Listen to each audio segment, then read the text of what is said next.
I think just like a lot of guys buy in, we all pretty much buy in, and you know we have leadership on this team.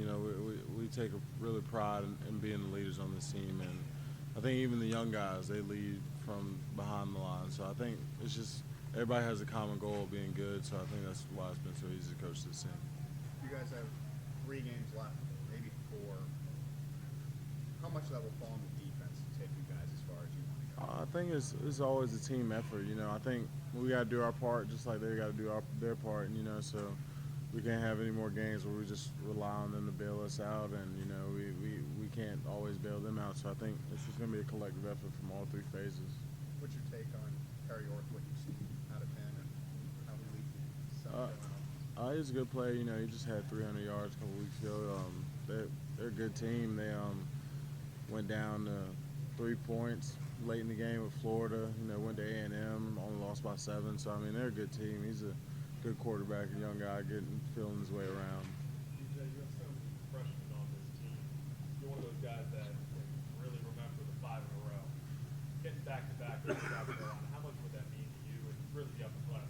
Oh, I mean a lot. We get even in the series, and that's all we really want. And have those juniors a chance to win the series, and the freshmen never lose to them, and the sophomores never lose to them. So it's just it means a lot to us.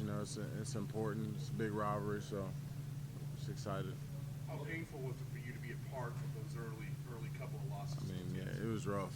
I mean, my first year, I didn't really know what it was all about. I was just kind of confused as a freshman. Sophomore year, kind of got a little more tedious, walk around, seeing people hold up the 5 to you and stuff. And it's something I realized that we live with every day here. And like I said on Saturday after the game, being from North Carolina, I'm always with that North Carolina-Duke basketball rivalry. I live with it every day there. And now coming here, it was something I didn't understand at first, but now I truly understand that, it's a lot deeper than what I thought it was. Would you put this rivalry right on a par with what you've seen with Duke and North Carolina basketball? From the football perspective, that's kind of hard for me. Being from North Carolina, that being the home state, that nothing in my eyes compares to that rivalry, but it's right up there with it, yeah. Duke or North Carolina? Duke, of course. Come on. Oh, that's not even a question. That's not even a real question.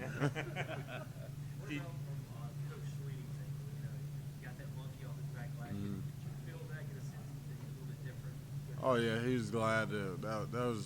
That had been looking over his shoulder for a long time. And I was proud of him, and we were all happy to finally get that all off our backs. Because that's what we hear about all the time. As Clemson fans, they care about the season. Glad it's going well, but if we beat South Carolina at the end of the year, even if we had a bad season, everything's forgiven. So it was just glad to get that out of the way and finally get that done. You encounter the kind of fans that tell you, like Sweeney mentioned it earlier, hey, even if you go 1-11, I'm happy with it as long as you beat South Carolina. Oh yeah, you definitely encounter those fans all the time, and I think they really mean that. So it's pretty interesting.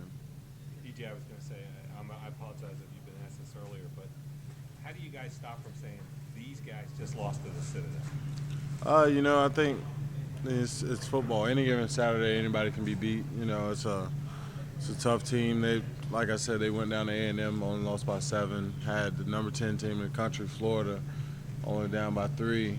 And so I mean, it's just they're having a tough year. But it's a rivalry game, and rivalries bring out the best in everyone. At any given time in any rivalry game, you can get beat in any situation. On Saturdays in football, you can be beat. Anything else? No problem. Thanks, man. Okay. Appreciate it. Jordan, you're up the back.